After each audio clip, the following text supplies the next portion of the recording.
I'm disappointed to find out that you're a bottom-tier woman, earning only $10,000 a year. I'm calling off the wedding." On the morning of my wedding, I received a call from a man claiming to be my fiancé. Huh? This should be a mistake. My husband-to-be is right here, drinking coffee in front of me. Besides, my salary is not $10,000 a year. It's $10,000 a month, you know. When I replied with this, the man on the phone was at a loss for words and hung up. I had an idea of who the man might be and immediately contacted someone. I am Heather, a 29-year-old novelist. After graduating from university, I got a job as an editor at a well-known publishing company. I felt like I was living my dream when I was able to get a job at a publishing company that published a series of a novel that I had been reading since high school. However, I resigned after only 3 years, and I'm now writing my novels as a freelancer. Since becoming a freelancer, I have been able to write novels at my own pace without worrying about office hours or quotas. I am satisfied with my life, having achieved my long-cherished dream of publishing my own novel. Although I struggled before my work took off, I now feel that leaving that company was a good decision. However, there are complex and bitter reasons why I quit my job at the publishing company. There was this slightly troublesome male employee named Brand. "Hey, Heather, I was wondering, do you have a boyfriend?" I still remember it vividly when he talked to me for the first time. No, I don't. "How about me as a potential boyfriend for you? Want to exchange contact information and go out for a meal after work?" I felt annoyed by his persistent and overly familiar attitude. I'm sorry, but I'm at work right now. Despite my gentle refusal, Brandt continued to insist on asking me out. "All right, then see you after work." I thought Brandt was a troublesome guy, but since we only saw each other at work, I thought he was just teasing me. "You look nice as always, Heather." His teasing remark was evidence that I wasn't his main target. I thought there was no real harm in his behavior and believed it was just a joke, so I let it go. One day, after work, I opened the door to the company's entrance and found Brandt standing there. "Hey, Heather, good work today." Oh, thank you." As I tried to walk away quickly, Brandt blocked my path and started talking to me. "Hey, Heather, how do you come to work?" As he spoke, he followed me. I drive." With only that answer, I hurried toward the company's parking lot. I thought he would give up once I got in my car and drove away, but he waved goodbye with a smile until I turned on the car's engine and drove off. However, the following day, and for a while after that, it was the same routine when I leave. This continued every day, and I became afraid to open the door to the exit on my way out of the building. Brandt's been stalking me, you know. I couldn't bear it any longer, so I consulted with my colleague Nicole, who I occasionally go drinking with outside work. Nicole replied, "What? Really? Has he ever followed you to your house or touched you?" "No, he hasn't.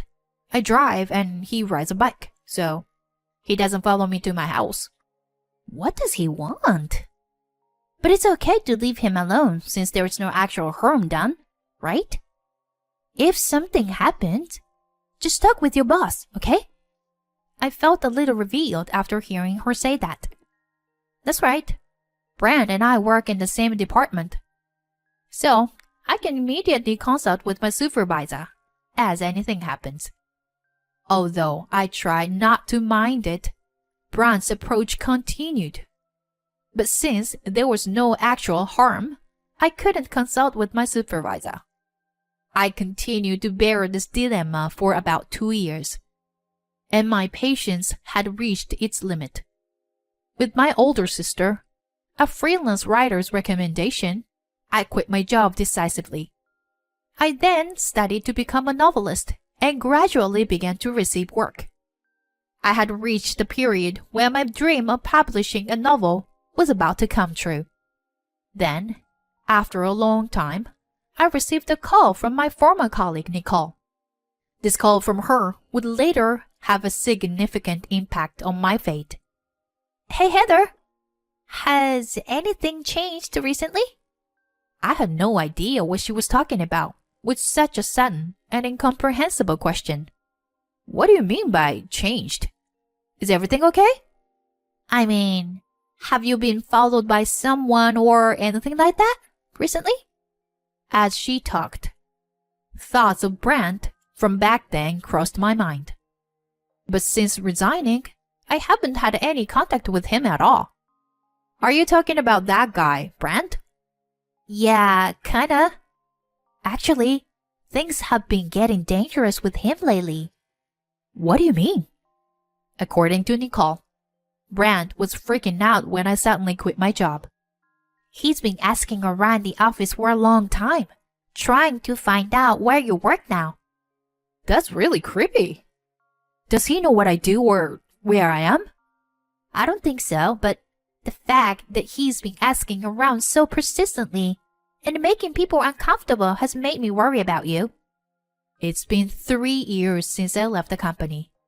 But when I heard that Brent was still trying to track me down, I couldn't help but feel a sense of unease creeping up my spine.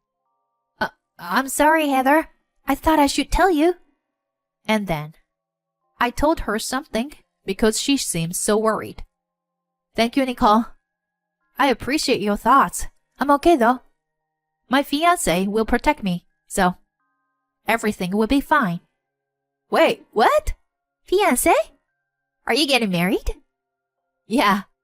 I was meaning to call you about the wedding, actually. Will you come to my wedding next month?" "Oh my God, yes, of course. This is exciting." "Oh, by the way, Heather, just to be safe," I was on the verge of freaking out after hearing about Brent, but I managed to shift my mood by telling her about the wedding. "My fiancé Eli has been a childhood friend since we were little, and we lived near each other. We used to play together almost every day when we were in elementary school. We grew apart a little during adolescence, but we reunited at a class reunion and started to hang out again. After that, we grew closer and developed feelings for each other, eventually deciding to get married. Our parents had been close friends since they were young, so the meeting was like a gathering of relatives. We completed the registration and moved into our new home. And before we knew it, the wedding day had arrived." "I'm nervous. How do I look?" "You look so handsome." I was playing around with my husband in the dressing room when my phone rang. "You are a bottom-tier woman with a salary of only $10,000 a year. I'm disappointed. We're canceling the wedding." "Who's this?" The caller claimed to be my fiancé. But my fiancé, soon to be my husband, was sitting in front of me, sipping his coffee. "The groom is right next to me. And my salary is not $10,000 a year. It's $10,000 a month." "Huh?" The man on the phone was stunned.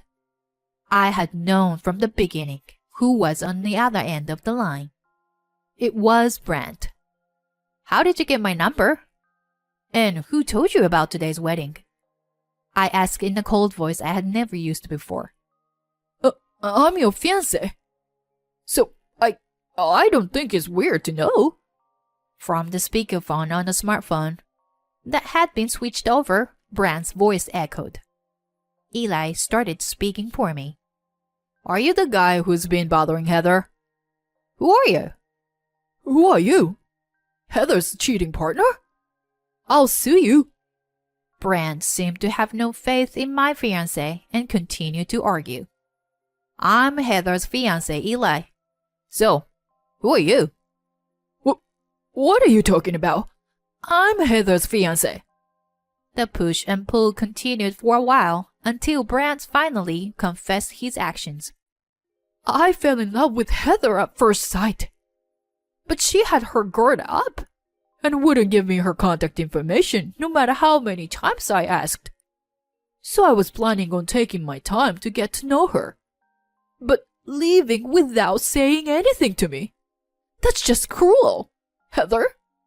As Brant revealed the truth, my fiancé Eli continued. So, how did you find out Heather's contact information? And about the wedding today? I called every single one of Heather's acquaintances and finally got a classmate from my school days to tell me about it. As Nicole had mentioned, Brand had been searching for me ever since I left the company. He went through all of our mutual acquaintances and finally got in touch with one of my classmates from college. Despite the fact that I had become a somewhat well-known novelist, anyone could easily have found out about my current situation with a quick search. However, the information he received about my income was clearly incorrect. His belief that he was my fiancé was already ridiculous enough, but his behavior was just too abnormal. I hung up the phone in frustration and immediately called someone else. Oh my gosh. I understand. I'm coming over there right now. The person on the phone was Brand's mother. According to Nicole, Brand had also stalked a few female classmates during their student days. At the time, his parents had apparently sensed something was wrong, but nothing serious had happened. It seemed that his parents were well aware of his abnormal behavior and thought process. Why don't you just call Brand's parents if something happens? I'll get the contact information for Brand's parents from a friend next time. I never imagined that Nicole's action at that time would actually be helpful.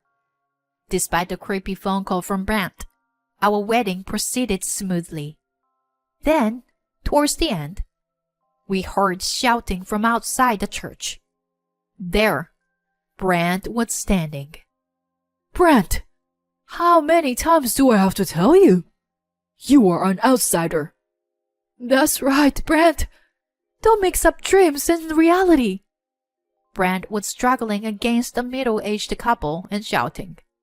It's not a dream. My fiancé is here. In the midst of this chaos, my real fiancé muttered quietly to me. Really? You actually came? And when Brand noticed me, he shouted at me. Heather, clear up my parents' misunderstanding. I was angry, as this happened during the climax of our wedding ceremony. What are you saying? You are the one with the misunderstanding. I'm not your fiancé. I'm going to be happy with this man. I coldly retorted to Brand, then returned to the church with Eli. Heather, you were bothered by a troublesome person. You should have talked to me about it. I smiled broadly at my father's words. You should always consult those around you before something happens. My father scolded me with parental concern, and somehow the wedding ended without incident. After a while, I received a message, an apology from Brand's parents. I didn't really care about the apology, but I was worried about what had happened to Brand. If he continued to be left unwatched, he might cause trouble for someone else, just like he did with me. My anxiety grew, so I decided to meet with Brand's parents. Heather, I'm truly sorry for what our foolish son did to you. Please accept this as a token of our apology. Please. No, I can't. I politely declined, but they insisted, so I decided to accept it. According to his parents, Brand had persistently followed and caused problems for at least 3 women in junior high, high school, and this time. In junior high, his parents dealt with the situation by placing him under protective supervision. But in high school, the female student who was a victim of his stalking remained silent and transferred to another school, so his stalking behavior was only discovered afterwards. I thought he had learned his lesson. I never expected him to bother another woman, Brent's father said with a resigned expression. We've made him quit his job and entrusted him to our eldest son living in Africa. He will not be returning for a while. Please forget about our foolish son. Brent's parents apologized deeply to me, and we left. I learned that his older brother, who works as a translator for charity in Africa, was training him in various jobs under his supervision. When I returned home and saw the compensation money that I received from Brent's parents, I was shocked. What? $20,000? This is too much. Shouldn't we return this? As I was bewildered, my husband said, I think it's okay to keep it. His parents have been manipulated by him for a long time. They were able to apologize to some of the victims, but not to all. Besides, he might be causing trouble for more people without us knowing.